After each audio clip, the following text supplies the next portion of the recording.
जो टॉपिक है वो है स्पर्मेटोजेनेसिस। गैमेटोजेनेसिस में सबसे पहले हम लोग स्पर्म का फॉर्मेशन स्पर्मेटोजेनेसिस के प्रोसेस को देखेंगे, ठीक है। स्पर्मेटोजेनेसिस जो है ये कहाँ पे होता है, ये मैंने आप लोग को पहले वीडियो में बताया है जब आप लोग को टेस्टिस पढ़ाया गया था। टेस्टिस के अंदर क्या होता है कि टेस्टिकुलर लोब्यूल्स प्रेजेंट होते हैं और टेस्टिकुलर लोब्यूल्स में हाईली कोइल्ड सेमनीफेरस ट्यूब्यूल होता है और सेमनीफेरस ट्यूब्यूल ही सेमनीफेरस ट्यूब्यूल के अंदर ही स्पर्म का फॉर्मेशन हो पाता है, ठीक है। और इसके होने के लिए भी मैंने ये बताया था कि सेमनीफेरस ट्यूब्यूल इनसाइड से दो तरह के सेल से लाइंड होते हैं, अंदर की तरफ से उनमें दो उनके वॉल से अटैच दो तरह के सेल्स प्रेजेंट होते हैं। एक होते हैं मेल जर्म सेल जिसको हम लोग बोलते थे स्पर्मेटोगोनिया, और नेक्स्ट जो था वो है सर्टोलाई सेल या फिर सर्टोली सेल्स, ठीक है। तो यहाँ पे हम लोग पूरा पढ़ेंगे कि किस तरह से ये मेल जर्म सेल स्पर्मेटोगोनियम ये स्पर्म का फॉर्मेशन करते हैं, ठीक है। मेल के कंडीशन में क्या होता है कि जब भी कोई मेल प्यूबर्टी के एज पे आता है, ठीक है, एट प्यूबर्टी, तो इनके जो स्पर्मेटोगोनियम होते हैं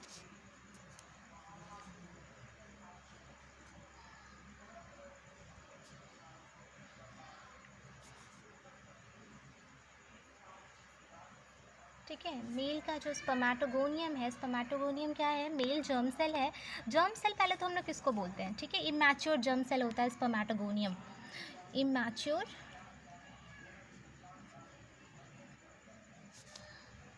जर्म सेल, ठीक है। जर्म सेल हम उन सेल को बोलते हैं जो कि टूटी पोटेंसी रखता है। टूटी पोटेंसी कहने का मतलब जिसके अंदर डिवीज़न की कैपेसिटी बहुत फास्ट होती है, जो कि इमीडिएटली खुद को डिवाइड करते रहते हैं, कंटिन्यूसली खुद को डिवाइड करते रहते हैं, उसी को हम लोग बोलते हैं जर्म सेल, ठीक है। तो स्पर्मेटोगोनियम जो है, जिसको हम लोग स्पर्मेटोगोनिया जो है वो प्लूरल है, स्पर्मेटोगोनियम सिंगुलर है, ठीक है। तो spermatogonium immature male germ cell होते हैं।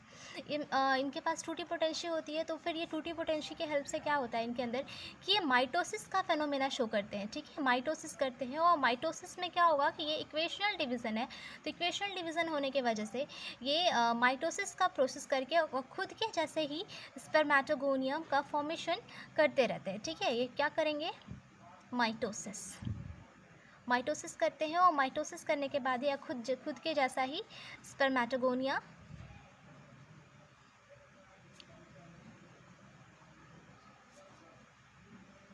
बनाते रहते हैं, ठीक है। इनमें से कुछ स्पर्मेटोगोनियम में क्या होता है कि ये माइटोसिस के साथ साथ, इनमें माइटोसिस तो होती है लेकिन माइटोसिस के साथ साथ इनके ही कुछ सेल अपने आप को डिफ्रेंशिएट कर लेते हैं, ठीक है। एक स्टेप आगे तक उनमें डिवीज़न हो जाता है, थोड़ा ज़्यादा डिफ्रेंशिएट होते हैं। तो माइटोसिस के साथ साथ इनमें क्या होता है और डिफ्रेंशिएशन होगा, माइटोसिस और डिफ्रेंशिएट करेंगे, इनमें थोड़ा बहुत डिफ्रेंशिएशन होता है और डिफ्रेंशिएशन के बाद ये प्रोड्यूस करते हैं प्राइमरी स्पर्मेटोसाइट, ठीक है। कुछ तो जो हुआ माइटोसिस के और क्या बनाए, स्पर्मेटोगोनिया, ठीक है, खुद के जैसे ही स्पर्मेटोगोनिया बनाया, कोई चेंजेस नहीं।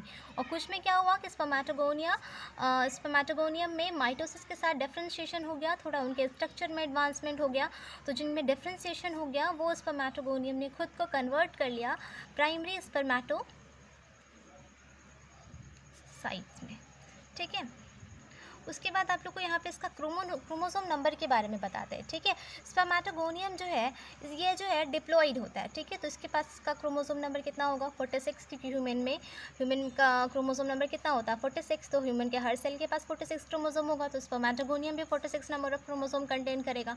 उसके बाद अगर आगे बढ़े हम लोग, तो माइटोसिस है, माइटोसिस तो क्या होता है, equational division, chromosome number half वगैरह कुछ नहीं होता, तो सेम नंबर इसमें भी, मतलब जो प्राइमरी स्पर्मेटोसाइट होंगे उनके पास भी क्रोमोसोम नंबर कितना होगा, 46, ठीक है। अब फिर फर्दर स्टेप क्या होता है कि प्राइमरी स्पर्मेटोसाइट जो हैं इनके अंदर मियोसिस होती है, मियोसिस फर्स्ट होगी इसके पास, ठीक है। प्राइमरी स्पर्मेटोसाइट में क्या होगा, मियोसिस फर्स्ट।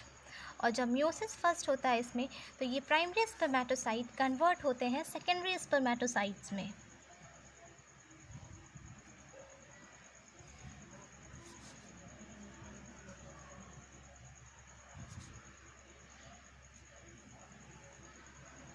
ठीक है।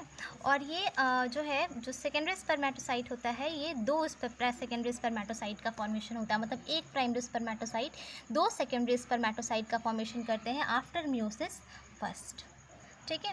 और जब ये म्यूसिस है, रिडक्शन डिवीज़न है, तो यहाँ पे इनका क्रोमोसोम नंबर कितना हो जाएगा, तो 23।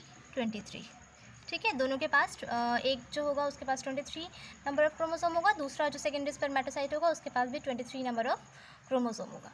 ठीक है, उसके बाद सेकेंडरी स्पर्मेटोसाइट के अंदर भी क्या होता है कि सेकेंडरी स्पर्मेटोसाइट में फिर से म्यूसिस सेकेंड होती है।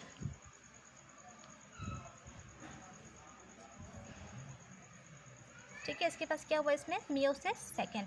और जब म्यूसिस सेकेंड हुआ तो ये सेकेंडरी स्पर्मेटोसाइट स्पर्मेटिड्स का फॉर्मेशन करते हैं,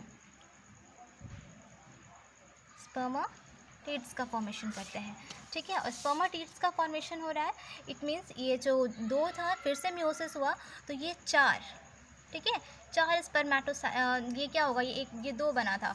इस तरह से अगर देखा जाए तो स्पर्मेटोगोनियम प्राइमरी स्पर्मेटोसाइट बनाया, फिर प्राइमरी स्पर्मेटोसाइट 2 ठो क्या बनाया, सेकेंडरी स्पर्मेटोसाइट बनाया, और फिर ये जो है वो 2 स्पर्मेटिड्स का फॉर्मेशन करेंगे, तो ओवरऑल कितना हो गया, 4। तो स्पर्मेटिड्स का नंबर कितना, 4, तो 4 स्पर्मेटिड्स का फॉर्मेशन होता है। और स्पर्मेटिड्स जो है ये इनके अंदर भी फिर से एक और प्रोसेस होता है, इस प्रोसेस को हम लोग बोलते हैं स्पर्मियोजेनेसिस। और स्पर्मियोजेनेसिस में क्या होगा कि स्पर्मेटिड्स खुद को अपने स्ट्रक्चर में चेंज करके खुद को ट्रांसफॉर्म कर लेता है, उसके बाद ये फाइनली अपने आप को बना देता है क्या है, स्पर्म। ठीक है, स्पर्मेटिड्स से क्या होते हैं, स्पर्म्स में ट्रांसफॉर्म हो जाते हैं। ठीक है, स्पर्मियोजेनेसिस के थ्रू, ये बहुत इंपॉर्टेंट है। ठीक है, यहाँ पे स्पर्मेटोजेनेसिस, स्पर्मियोजेनेसिस, फिर आप लोग को एक और टर्म मिलेगा। ठीक है, तो ये सब थोड़ा थोड़ा मिलता जुलता टर्म है, लेकिन डिफरेंस आप समझोगे। ठीक है, तो स्पर्मेटिड्स खुद को जब ट्रांसफॉर्म करते हैं स्पर्म में तो ये प्रोसेस कहलाता है स्पर्मियोजेनेसिस। ये भी कि जो है स्पर्मियोजेनेसिस जो है इनके स्ट्रक्चर में चेंज होता है, तो हम कह सकते हैं कि ये भी एक टाइप ऑफ क्या है, डिफरेंशिएशन ही है। ठीक है, उसके बाद फाइनली अब अगर हम देखें, अगर ये सब हो कहाँ रहा होगा, तो ये सब जो है हमारा सेमनीफेरस ट्यूब्यूल में इसके वॉल से अटैच होते हैं सारे यही स्पर्मेटोगोनियम। ठीक है, स्पर्मेटोगोनिया होते हैं, और इसके अलावा कुछ क्या होते हैं, सर्टोलाई सेल्स भी होते हैं। ठीक है, सर्टोलाई सेल्स भी प्रेजेंट होंगे, स्पर्मेटोगोनियम होगा, साथ साथ सर्टोलाई सेल्स भी होंगे। तो अब ये जब ये स्पर्म यहाँ पे बन जाता है तो ये स्पर्म जो है वो अपने स्पर्म का स्ट्रक्चर कुछ इस तरह का होता है। तो फाइनली ये सारे स्पर्म जो हैं वो यहाँ से मूव कर करके अपने हेड को जा कर के सब कहाँ, सर्टोलाई सेल में एम्बेड कर देता है। सब सारे स्पर्म्स अपने हेड को कहाँ एम्बेड करेगा, सर्टोलाई सेल्स में। और सर्टोलाई सेल्स में जाके हेड को एम्बेड करने का एक ही यहाँ पे रीज़न है, ये स्पर्म जो है वो सर्टोलाई सेल्स के पास क्यों जाते हैं, तो सर्टोलाई सेल्स के पास जाने का रीज़न क्या है कि वहाँ से उनको न्यूट्रिशन मिलता है। ठीक है, तो न्यूट्रिशन ये कहाँ से गेन करते हैं, सर्टोलाई सेल से। सर्टोलाई सेल इनको न्यूट्रिशन देता है, और फाइनली उसके बाद यहाँ से जब उनको न्यूट्रिशन मिल जाता है तो फाइनली सेमनीफेरस ट्यूब्यूल से ये जितने भी स्पर्म होते हैं वो बाहर की तरफ रिलीज़ होकर के फिर मेल एसेसरी डक्ट में जाते हैं। ठीक है, तो जब ये स्पर्म जो है वो जब सेमनीफेरस ट्यूब्यूल से बाहर रिलीज़ होता है तो इस प्रोसेस को हम लोग बोलते हैं स्पर्मिएशन। स्पर्मिएशन क्या है, स्पर्मिएशन के थ्रू क्या होगा कि ये रिलीज़ हो जाएंगे from the seminiferous tubule, release from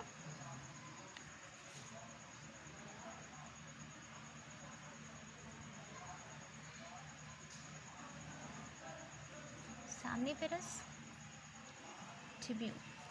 ठीक है, तो ये जो पूरा प्रोसेस हुआ इसको हम लोगों ने बोला स्पर्मेटोजेनेसिस। स्पर्मेटिड्स का स्पर्म में ट्रांसफॉर्म हो जाना स्पर्मियोजेनेसिस।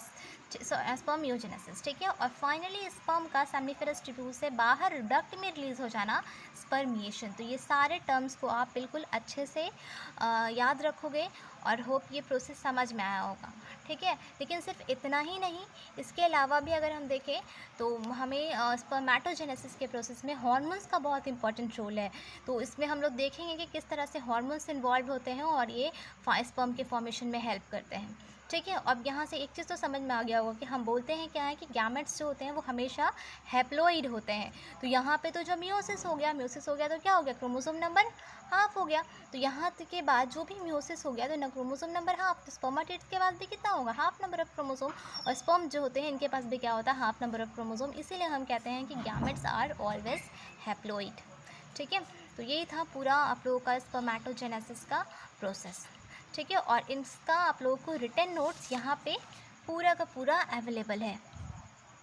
ठीक है, दिख रहा होगा सही से सभी को।